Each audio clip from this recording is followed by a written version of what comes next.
시청자 여러분, 안녕하십니까? 10월 20일 수요일 JTBC 뉴스 아침엔 시작합니다. 대장동 개발 사업을 둘러싼 특혜와 로비 의혹의 핵심 인물 중에 한 명인 남욱 변호사가 오늘 새벽 석방됐습니다. 이틀 전 미국에서 귀국하자마자 곧바로 체포돼 구속영장 청구가 예상됐지만 검찰이 48시간 체포 시한을 넘기기 전에 일단 풀어줬습니다. 서울중앙지검 전담수사팀은 조만간 남 변호사를 다시 불러서 조사한 뒤 영장 청구 여부를 결정할 예정인데 수사력이 다시 한번 도마에 올랐습니다. 핵심 인물 가운데 유일하게 구속 수사를 받고 있는 유동규 성남도시개발공사 전 본부장은 구속 여부를 다시 판단해달라는 요청이 법원에서 받아들여지지 않았습니다. 구속 적부심으로 구속 기간은 이틀 더 늘었고 검찰은 이 기간 안에 유 씨를 재판에 넘길 예정입니다. 더불어민주당 대선 후보로 선출된 이재명 경기도지사가 오늘은 국회 국토교통위원회 국정감사에 출석합니다. 이틀 전 국회 행정안전위원회 국감에서 결정적 한 방을 날리지 못했다는 평가를 받고 있는 국민의힘이 대장동 사건에 대한 이 지사의 책임론을 부각시키면서 파상 공세를 벼르고 있어서 치열한 공방이 예상됩니다. 고발 사주 의혹과 관련해 제보자 조성은 씨와 김웅 국민의힘 의원 사이의 통화 내용이 담긴 녹취록이 공개가 되면서 또 한 번 논란이 일고 있습니다. 고발장 초안을 만들어 보낸다면서 김웅 의원이 말한 저희가 누구인지와 검찰과의 사전 협의를 확인하느냐에 공수처 수사에 성패가 달려 있습니다. 북한이 어제 오전 SLBM 잠수함 발사 탄도미사일을 잠수함에서 시험 발사했다고 오늘 새벽 공식적으로 밝혔습니다. 미국 백악관은 규탄한다는 입장을 밝히면서도 조건 없이 만나자고 북한에 거듭 제안했습니다. 유엔은 안보리 결의를 지키라고 촉구했습니다.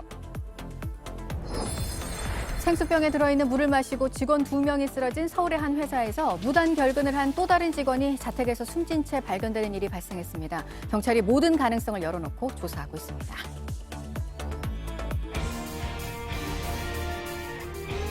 대장동 개발 사업을 둘러싼 특혜와 로비 의혹의 핵심 인물 중에 한 명이죠. 남욱 변호사가 미국에서 귀국하자마자 검찰에 곧바로 체포된 지 만 이틀이 안 돼 석방됐습니다. 서울중앙지검 전담수사팀이 당초 예상과 달리 밤사이 구속영장을 청구하지 않았고 체포 시한을 넘기기 전에 남 변호사를 풀어줬습니다. 불구속 수사가 결정된 것은 아니라는 게 검찰의 설명인데 뇌물 등의 혐의 입증에 자신이 없었던 것으로 보입니다. 48시간 체포 시한 안에 충분한 조사가 이루어지지 않았다는 게 검찰 입장입니다. 조만간 남욱 변호사를 다시 불러서 추가 조사를 한 뒤에 구속영장 청구 여부를 결정할 방침입니다. 서영지 기자입니다. 서울중앙지검 전담수사팀은 오늘 오전 0시를 조금 넘겨 남욱 변호사를 석방했다고 밝혔습니다. 불구속 수사가 결정된 건 아니고 체포 시한 때문이라며 구속영장 청구는 추가 조사 후에 결정할 것이라고 설명했습니다. 남 변호사의 체포 시한은 오늘 새벽 5시였습니다. 검찰은 지난 18일 새벽 남 변호사가 인천국제공항에 입국하자마자 바로 신병을 확보했습니다. 이후 이틀 동안 제기된 의혹들에 대해 추궁했습니다. 검찰은 남 변호사가 유동규 전 성남도시개발공사 기획본부장, 김만배 화천대유 대주주 등과 공모해 대장동 개발에 참여한 민간 사업자에게 거액의 이익이 돌아가게 하고 공사에 수천억 원대의 손해를 입혔다고 의심하고 있습니다. 이 과정에서 사업을 주도한 유 전 본부장에게 개발 이익의 일부인 700억 원을 주기로 약속한 혐의도 받습니다. 검찰은 남 변호사가 지난해 말 유 전 본부장이 정민용 변호사와 세운 유원홀딩스에 35억 원을 투자금 명목으로 빌려준 것도 약속된 돈 중 일부로 의심하고 있습니다. 또 유 전 본부장이 2012년에서 2013년 위례신도시 개발사업자 정재창 씨와 남 변호사, 정영학 회계사 등에게서 받은 3억 원도 뇌물로 보고 남 변호사를 추궁한 것으로 알려졌습니다. 남 변호사의 신병을 확보할 만한 범죄 혐의를 잡지 못하면서 대장동 의혹 수사는 난관에 부딪혔습니다.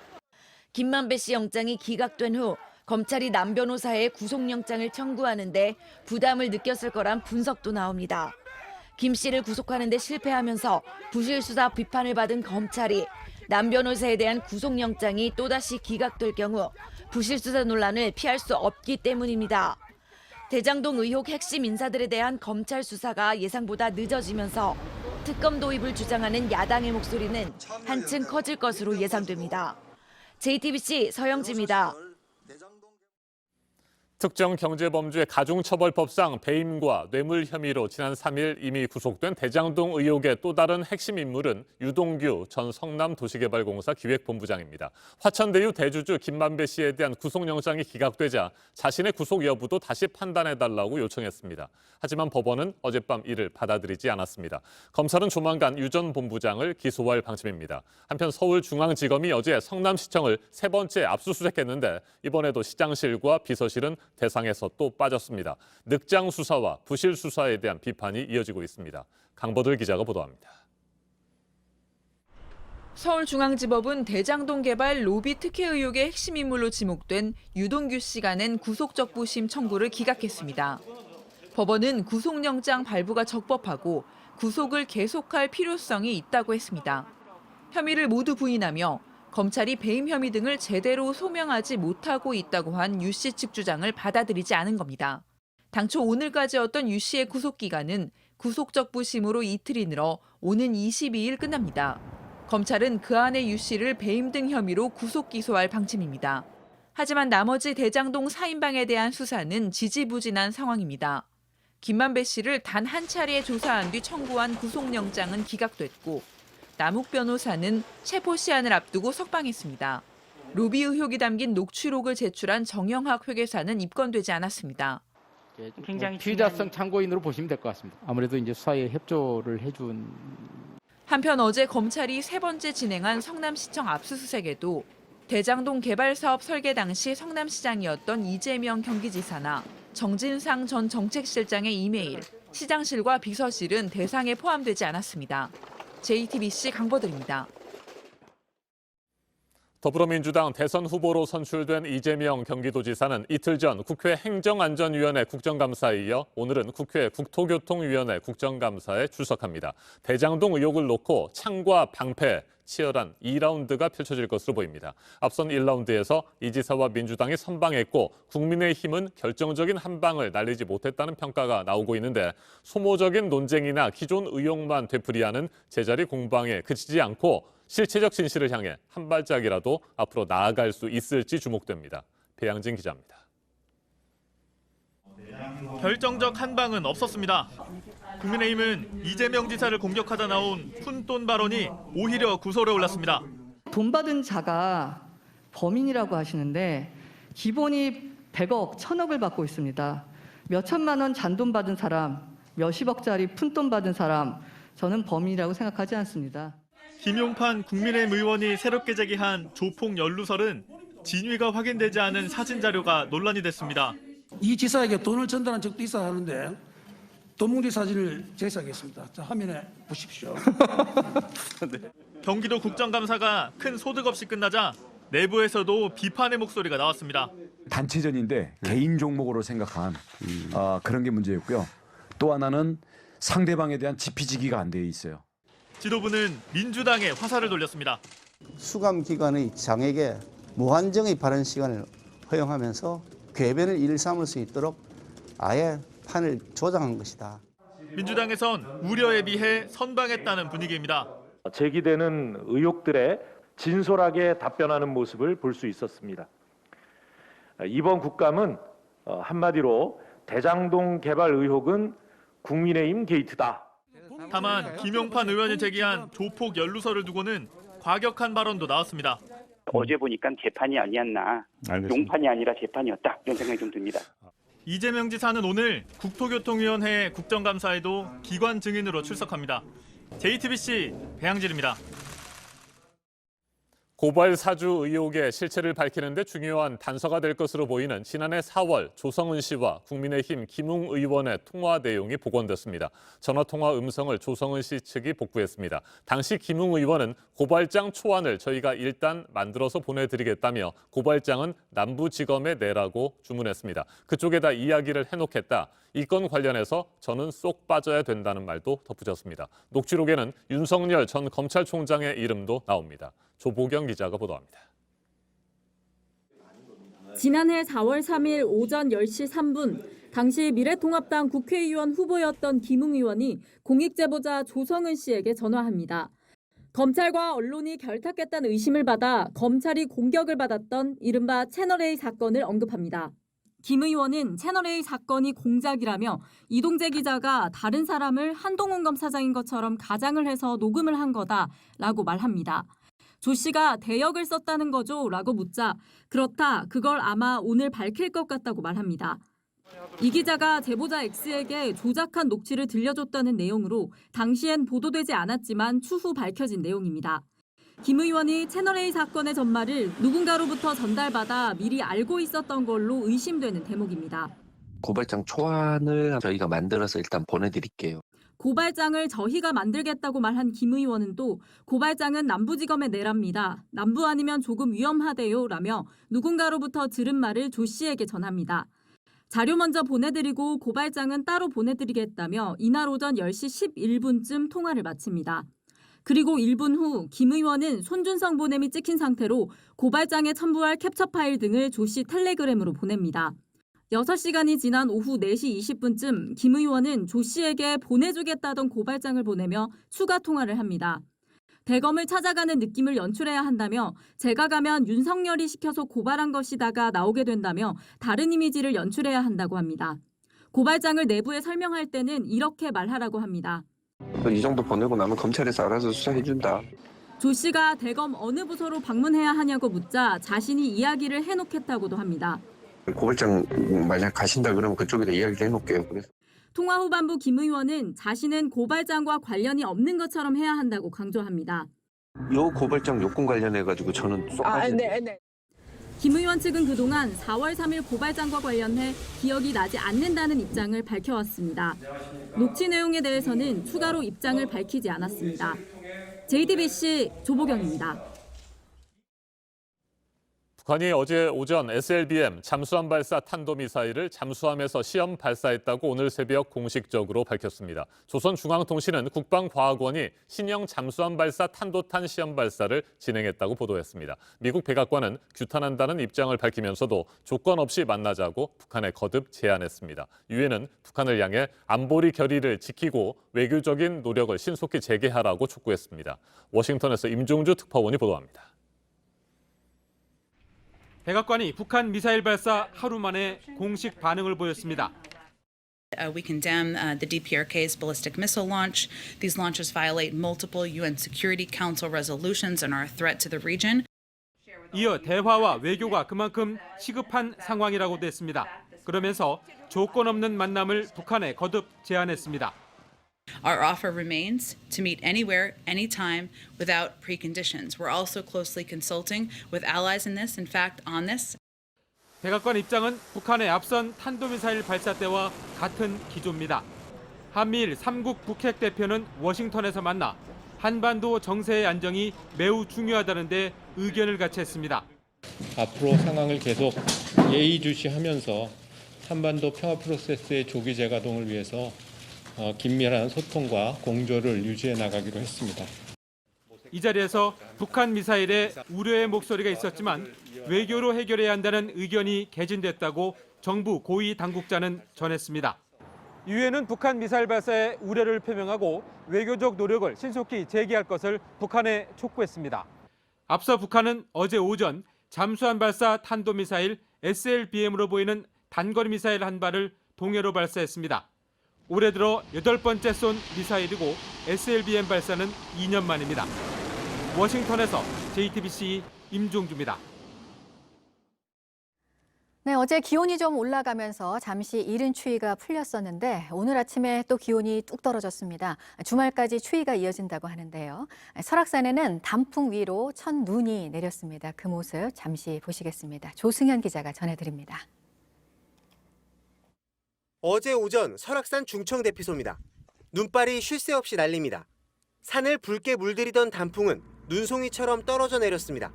오후 들어 눈발이 제법 굵어졌습니다. 중청대피소 주변은 불과 몇 시간 만에 온통 하얀 눈으로 뒤덮였습니다. 등산객들은 퍽 애를 먹었습니다. 싸락눈이 바람 불고선 막 내리고 시작해갖고 내성병력도 치면서 그리고 이내 한방눈으로 바뀌었습니다. 올해 설악산에 내린 첫눈입니다. 지난해보다 보름 빨랐습니다. 최근 불어닥친 한파에 앞당겨졌나 싶지만 설악산엔 보통 해마다 이맘때면 눈이 옵니다. 재작년엔 10월 18일, 지난 2015년엔 10월 10일에 첫눈이 내렸습니다. 어젠 설악산뿐 아니라 해발 1458m 발왕산에도 강한 눈발이 날렸습니다. 가을과 겨울을 동시에 볼 수 있어서 이건 너무나 살면서 이런 기회는 없을 것 같아요. 어제 낮 동안 잠시 올랐던 기온은 오늘 더 내려갑니다. 북서쪽에서 찬 공기가 내려와 오늘 아침 기온은 어제보다 4에서 7도가량 낮을 걸로 보입니다. 강원 내륙과 산지 등 일부 지역은 영하로 떨어지는 곳도 있겠습니다. JTBC 조승현입니다. 55만 명가량의 조합원이 참가할 것으로 보이는 민주노총 총파업이 오늘 예정이 된 대로 열립니다. 학교 급식, 돌봄 노동자들도 역대 가장 많은 인원이 참여를 하는데요. 엄정 대응을 하겠다는 게 정부 방침이라서 충돌도 예상됩니다. 유환울 기자입니다. 민주노총 양경수 위원장은 지난달 구속돼 재판에 넘겨졌습니다. 7월 초 코로나 때문에 허가받지 못한 집회를 이끈 혐의 때문입니다. 민주노총은 양 위원장을 석방해야 한다고 주장했습니다. 더 이상 거리로 내몰리지 않게끔 정부가 책임지라고 이야기했습니다. 그 이유 하나만으로 양경수 위원장은 구속이 되었습니다. 그러면서 오늘 총파업을 다시 한번 예고했습니다. 민중복지 실현을 위한 공공성 강화 등에 대한 절박한 요구에 대한 답변과 대책은 묵묵부답인 채 함께 살기 위한 대화를 철저하게 외면한 정부가 제공했다. 여기에는 학교에서 급식과 돌봄 등을 담당하는 비정규직 노동자들도 참여합니다. 약 6천 개 학교 4만여 명, 역대 최대 규모입니다. 전국 학교 비정규직 연대회의는 기본급 인상, 노동환경과 복리후생 개선 등을 놓고 정부와 협상했지만 결렬됐습니다. 입장차는 여전히 큽니다. 파업 이후에도 교육청들이 전혀 노동조합이 요구하는 것들을 전혀 제대로 제시하지 않으면 저희는 실제 다시 파업을 돌입할 수밖에 없다. 정부는 엄정하게 대응하겠다고 밝혔습니다. 공동체의 안전을 보호하기 위해서 지위 고하를 막론하고 법과 원칙에 따라 엄정하게 대처할 수밖에 없다 하는 점을 분명히 밝혀드립니다. 교육당국은 교직원들이 오늘 하루 대신 일하게 하고 학생들에겐 급식 대신 빵과 우유를 주기로 했습니다. JTBC 유한울입니다. 서울의 한 회사 사무실에서 생수병에 든 물을 마신 직원 2명이 쓰러져서 경찰이 수사를 하고 있었는데요. 이 회사에 다니는 또 다른 직원이 집에서 숨진 채 발견이 됐습니다. 모든 가능성을 열어놓고 있는 경찰은 사무실의 생수병들을 국과수로 보냈고 회사 직원들을 상대로 조사를 하고 있습니다. 박지훈 기자입니다. 어제 오후 6시쯤 서울 강남의 한 회사에 다니는 30대 직원 A씨가 자택에서 숨진 채 발견됐습니다. A씨는 이날 무당 결근한 상태였고 타살 혐의점은 발견되지 않았습니다. 경찰은 A씨가 극단적인 선택을 한 것으로 추정하고 있습니다. A씨가 다니는 회사 사무실에서는 하루 전인 지난 18일 생수병에 든 물을 마신 남녀 직원 2명이 물맛이 이상하다고 말한 뒤 쓰러져 병원으로 옮겨졌습니다. 소방당국은 여성과 남성 직원이 시차를 두고 호흡곤란을 호소하며 쓰러졌고 현장에 도착했을 때 의식이 없었다고 전했습니다. 여자분이 먼저 신고돼서 출동해서 병원으로 가졌는데 이따 40분 뒤에 또 여자분은 경련인 거고요. 남자분은 실신인 거고. 여성은 상태가 나아져 퇴원했지만 남성은 의식을 회복하지 못해 중환자실에 입원한 것으로 전해졌습니다. 이 사무실에서는 2주 전에도 비슷한 사건이 있었던 걸로 알려졌습니다. 경찰은 A씨의 사망과의 연관성 등 모든 가능성을 열어놓고 조사 중이라고 밝혔습니다. 또 직원들이 마신 생수병들을 국과수로 보내 약물 감정을 의뢰하는 한편 회사 관계자들을 상대로 조사를 벌이고 있습니다. JTBC 박지윤입니다. 이번에는 오늘 아침 체크해봐야 할 뉴스들을 분야별로 살펴보겠습니다. 먼저 정치 분야입니다. 어제 서울시 국정감사에서 오세훈 서울시장이 대장동 개발 사업의 문제점에 대한 자료를 직접 준비하고 조목조목 이재명 경기도지사를 비판했습니다. 대장동과 같은 도시 개발은 서울시로서는 상상조차 할 수 없는 일이라고 말했습니다. 오 시장과 국민의힘 의원들이 이재명 지사 때리기에 집중하면서 서울시정에 대한 감사는 제대로 이루어지지 못했습니다. 대선 출마를 선언한 김동연 전 경제부총리가 창당할 신당의 당명을 새로운 물결로 확정했습니다. 오는 24일 창당준비위원회 발족을 위한 발기인 대회를 개최할 예정인데 민주당 송영길 대표와 김종인 전 국민의힘 비상대책위원장도 참석할 것으로 보입니다. 국민의힘 대선 경선 후보들이 오늘 대구 경북 지역에서 TV 토론을 합니다. 보수의 텃밭인 TK 지역은 국민의힘 전체 대선 경선 선거인단의 25%를 차지하는 최대 승부처여서 후보들의 치열한 공방이 예상됩니다.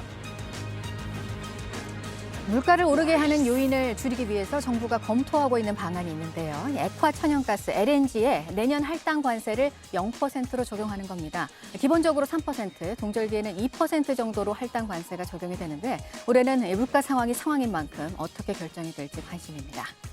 가계대출 관리 차원에서 어제 저녁부터 비대면 대출 상품 판매를 중단한 하나은행이 오늘부터는 신용대출과 주택담보대출 상품도 판매하지 않습니다. 실수요자를 위한 전세자금 대출은 그대로 유지를 합니다. 국내 공동주택 최고가 기록을 경신한 연립주택이 나왔는데요. 서울 서초구의 트라움하우스 5차로 185억 원에 거래가 됐습니다. 지난해까지는 공동주택 공시가격 1위를 15년 연속으로 했습니다.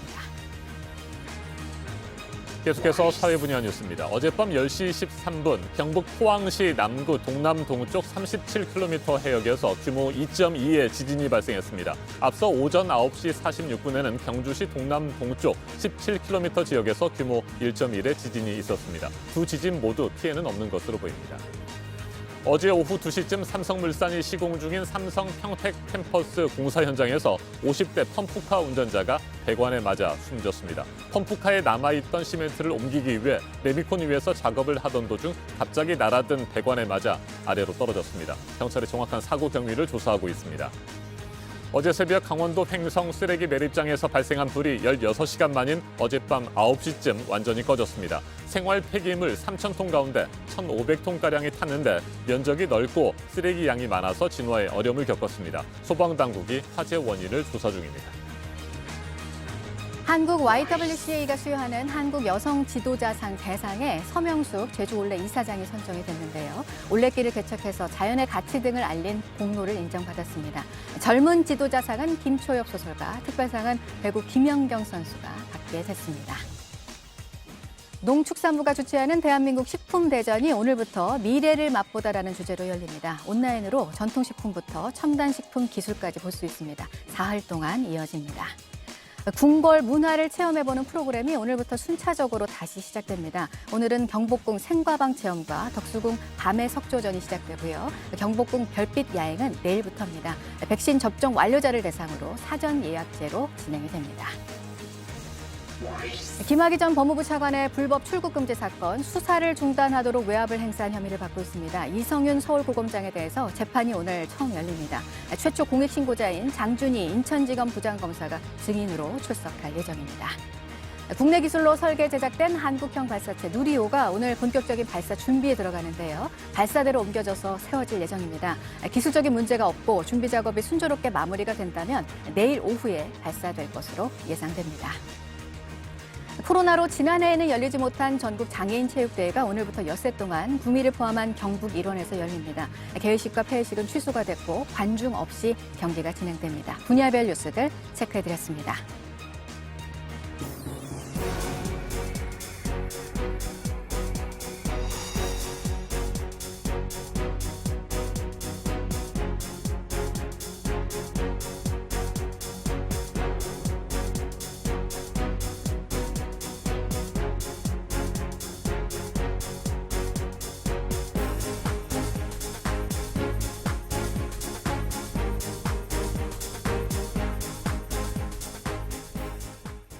네, 수요일 아침 7시 42분 지나고 있습니다. 앞서 전해드린 대로 북한이 어제 올해 들어서 8번째로 쏜 미사일, 잠수함 발사 탄도미사일로 추정이 됐었는데요.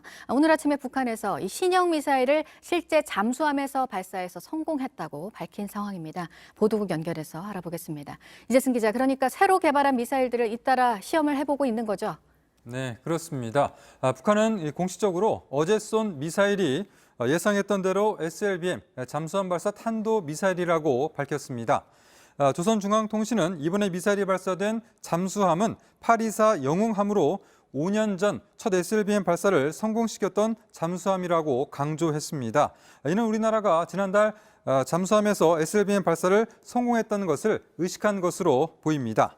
북한 국방과학원은 이번 미사일이 측면 기동 및 활공 도약 기능을 했다고 밝혔는데요. 이는 미사일이 비행 마지막 단계, 즉 목표물에 바로 근접한 상황에서 위아래 또는 좌우로 방향을 바꿔 방어 체계를 교란할 수 있는 기능입니다. 한편 김정은 국무위원장은 시험 발사를 지도한 명단에 포함되지 않아서 참관하지 않은 것으로 보입니다. 네, 어제 하루 코로나 확진자 수도 보면 다시 좀 많이 늘었습니다. 1,600명 안팎이 오늘 예상이 된다고요. 네, 국내 코로나19 확진자 수가 최근 들어 줄어드는 경향을 보였는데 어제는 다시 늘어났습니다. 어젯밤 9시까지 새롭게 확진 판정을 받은 사람은 1,501명입니다. 전날 같은 시간보다 462명 많습니다. 통상 주말과 휴일 휴가가 사라지는 수요일을 기점으로 검사 건수가 많아지면서 확진자도 늘어나는 경향을 보이는데요. 이런 추세로 볼 때 오늘 0시 기준으로 발표될 신규 확진자 수는 많게는 1,600명 안팎이 될 것으로 보입니다. 지난 7월 초 시작된 국내 4차 대유행은 석 달 넘게 이어지고 있고 확진자 수도 지난 7월 7일부터 100일 넘게 4자릿수를 기록 중입니다. 네, 코로나 확진자가 급증하고 있는 러시아에서 방역 조치가 강화됐네요. 네, 이 모스크바시에서 방역 조치가 강화가 됐는데 60세 이상 시민과 기저질환자에게 4개월 동안 자가격리를 하도록 명령했습니다. 이들은 병원에 가거나 가까운 상점을 방문하는 것, 또 산책이나 운동 등을 위해서만 외출할 수 있습니다. 다만 백신을 맞은 사람은 자가격리가 면제됩니다. 또 4개월 동안 모스크바 관내 사업자들은 백신을 맞지 않은 직원의 30% 이상을 재택근무로 돌려야 합니다. 특히 서비스 업종은 직원의 80% 이상이 의무적으로 백신을 접종하도록 했습니다. 소비안인 모스크바 시장은 8월과 비교해 최근 주당 감염자 수가 4배나 늘어 4만 2천 명에 이르렀다고 방역을 강화한 이유를 설명했습니다. 지금까지 아침엔 지금 JTBC 이재승입니다. 충남 청양의 사무실용 컨테이너에서 불이 나서 안에 있던 4명이 숨지는 사고가 어제 있었는데요. 이렇게 모두 사망을 하고 또 목격자도 없어서 수사가 쉽지 않습니다. 경찰은 방화 가능성도 염두에 두고 있습니다. 정용환 기자입니다. 어제 아침 충남 청양군 한 공장 임시 사무실로 쓰이던 컨테이너에 불이 났습니다. 컨테이너 안에 있던 60대 남성 2명과 50대 여성 2명 등 4명이 숨졌습니다. 이들은 공장 운영을 함께 준비하던 공동대표와 그 배우자들로 알려졌습니다. 현장에서 3분이 사망을 했고 한 분은 긴급하게 병원으로 후송이 됐는데 그분도 사망을 해서 총 4분이 화재로 인해서 사망을 했습니다. 불이 난 컨테이너 앞에선 인화성 물질인 신너 한 통이 텅 빈 채 발견됐습니다. 그 앞에 주차된 공동대표 소유 승용차엔 휘발유가 담긴 20리터 드럼통 4개도 있었습니다. 경찰은 누군가 불을 질렀을 가능성도 열어두고 수사 중입니다. 휘발유 20리터짜리 고개 3통이 트렁크에 있었고요. 트렁크 뒤에 운전석 문 열린 상태에서 거기가 휘발유 1통 사용을 했더라고요. 한 반 정도. 하지만 관련된 사람들이 모두 숨진 데다 목격자도 없어 수사는 어려움을 겪고 있습니다.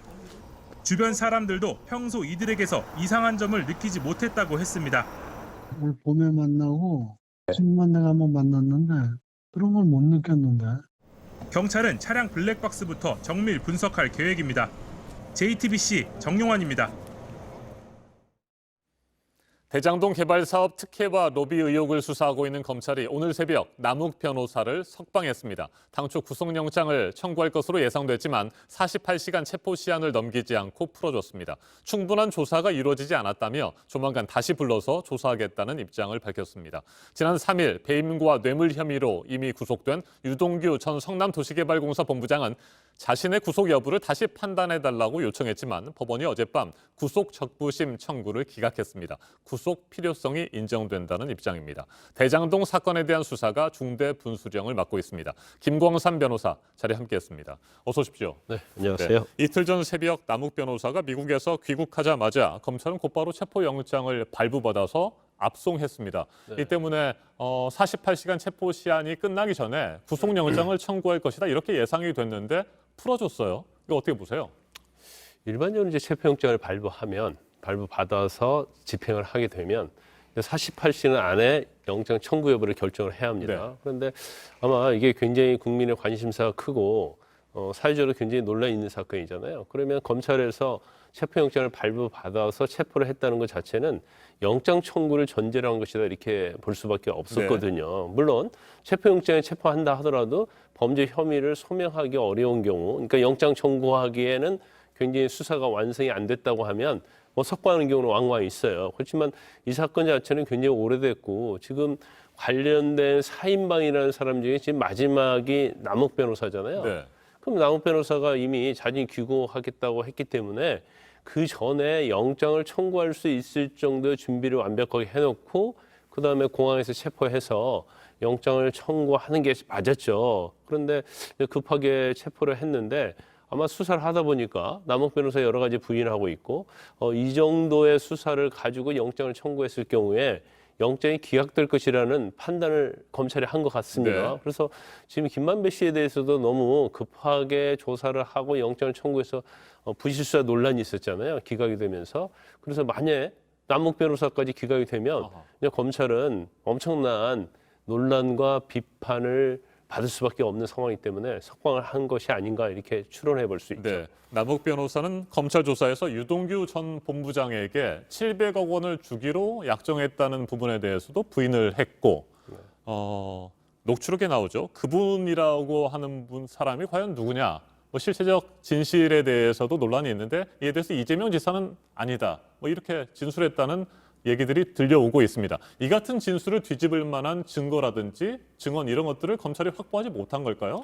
일단 유동규도 마찬가지고요. 이제 김만배 씨의 어떤 범죄 혐의와 어떤 연관성, 네. 공범 여부가 제일 중요한 거거든요. 그래서 일단 배임과 관련된 부분에 있어서 당시에 성남 도시개발공사 유동규 전 본부장이랄지 아니면 여기에 관련된 정영학 씨랄지 김만배 씨 이런 사람들하고 어떻게 모의를 해서 결과적으로 엄청난 수익을 가져가고 성남시에 이제 손해를 끼쳤냐 하는 배임죄에 관련된 공범 그리고 특히 이제 유동규 씨에 대해서 이제 뇌물을 제공한 부분 이게 어떻게 보면 사건의 가장 핵심이라고 볼 수 있는 거거든요.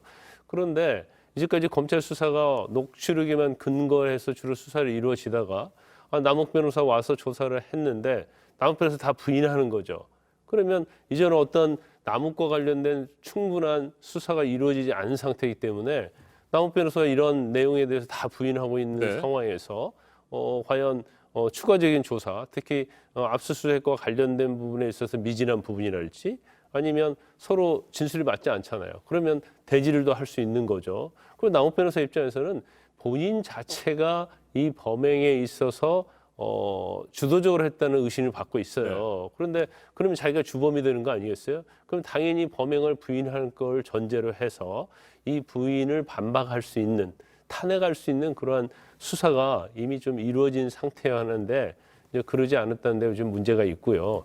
남욱 변호사가 2009년도부터 실질적으로 대장동 개발 사업에 관여를 했어요. 그러면 지금 4인방이 있지만 4인방 중에서 가장 핵심된 인물 중에 하나가 제가 볼 때는 남욱 변호사라고 생각하거든요. 그런데 남욱 변호사를 일단 체포를 했는데 여러 가지 수사를 하다 보니까 이제 부인을 하고 있고 이제는 이제 정영화 회계사랄지 아니면 녹취록이랄지 이런 것들과 상당히 배치되는 부분이 있는 걸로 보입니다. 그래서 검찰의 입장에서 이제 수사를 더 진행할 수밖에 없는 상황이다 이렇게 볼 수 있어요. 네, 김만배 씨의 경우에는 검찰이 계좌 추적 등 필요한 수사를 제대로 하지 않았다는 이유로 영장이 기각된 상태이고요. 또 앞서 말씀하신 압수수색과 관련해서도 부실 수사 논란이 계속해서 이어지고 있는데 어제도 성남시청을 세 번째 압수수색하지 않았습니까? 그런데 시장실과 비서실은 이번에도 또 빠졌어요. 이건 어떻게 보십니까? 검찰 자체의 어떤 부실 수사 논란, 수사 의지에 관한 굉장히 의구심을 많이 언론이랄지 국민들이 좀 제기하고 있죠. 그래서 일단 첫 번째 이제 수사 의지에 관한 문제예요. 그래서 과연 이 사건의 어떤 실체적 진실을 밝히려는 그런 의지가 있느냐, 첫 번째가 그거고요. 그다음에 이제 부실 수사 논란을 어떤 과정을 전체적으로 보면 수사의 역량이 좀 부족하다는 생각이 들어요. 그러니까 역량이라는 것은 수사 능력이죠. 과연 이런 사건을 전체적으로 수사를 할 수 있는 그러한 전문성 있는 검사들이 과연 이 수사팀에 들어가 있느냐의 문제예요. 왜냐하면 압수수색 관련해서 마찬가지죠. 이 사건에 있어서 최고의 중심은 성남시장이고 성남시장이 이재명 지사가 중심이 있거든요. 관여를 했든 안 했든 간에 제일 중요한 부분은 성남시장실에 대한 압수수색, 또 관련된 성남시에 대한 압수수색인데 이게 처음부터 전격적으로 이루어졌어야 하는데 지금 수사가 굉장히 많이 진행되고 늦장으로 이루어지고 있잖아요. 아주 늦장 압수수색을 하고 있단 말이에요. 그러면 A, B, C 중에 A를 먼저 하고 네. B, C로 가야 하는데 이제 그런 부분, 그리고 뭐 계좌 추적은 당연히 이 사건에 있어서 필수적인데 이런 부분을 하지 않았다는 거. 또 뇌물죄에서는 뇌물 공여자를 조사한 다음에 뇌물을 받은 사람을 영장을 청구하든지 입건을 해야 하는데 그 순서가 바뀐 부분, 이런 걸 보면 수사에 어떤 전문성이나 능력이 있어서도 상당히 부족한 면이 있지 않는가, 그런 생각을 할 수밖에 없다 이렇게 봅니다. 네. 유동규 전 성남도시개발공사 본부장이 청구했던 구속정부심은 법원이 기각을 한 상태고요. 지금 쭉 말씀하신 대로 늑장 수사에 이어서 부실 수사 논란이 계속되고 있다고 한다면 어느 순간 검찰이 수사 결과를 발표한다고 해도 과연 믿을 수 있겠느냐라고 하는 생각이 듭니다. 그렇다면 특검이 반드시 필요한 것 아니겠습니까? 그렇죠. 근데 제가 이렇게 이제까지 수사 과정을 보면 네. 지금 사실은 더 구속하기에 어떤 김만배 씨랄지 남욱 변호사랄지 이 4인방 중에서 유동규는 지금 구속돼 있잖아요. 네. 유동규 외에는 구속하기가 굉장히 힘든 상황으로 가고 있다 봐요. 그러면 이렇게 엄청난 대형 사건에 있어서 단지 기획본부장이었던 유동규만 구속을 하고 이 사건 수사를 결말 줄 수는 없는 거거든요. 그런데 현재 수사 상황을 보면 더 이상 진척되기 어려운 측면이 있다. 그러면 이 사건에 있어서 유동규 전 기획본부장만 구속을 하고 수사 결과를 발표하게 되면 어느 누가 이거에 대해서 동의할 수 있겠어요. 그러면 결과적으로 검찰의 부실 수사 아니면 수사 의지, 수사 능력에 대한 비판이 있을 수밖에 없고, 그러면 국민의 어떤 관심사와 국민의 여론은 특검으로 가야 한다고 갈 수밖에 없거든요. 그래서 검찰 자체가 사실은 굉장히 늦은 감이 좀 있어요. 하지만 지금이라도 수사의 어떤 의지를 가지고 좀 전문성을 가지고 수사를 하는 게 맞다 이렇게 봅니다. 알겠습니다. 검찰의 수사 계속해서 지켜봐야 될 것 같습니다. 지금까지 김광삼 변호사였습니다. 말씀 잘 들었습니다.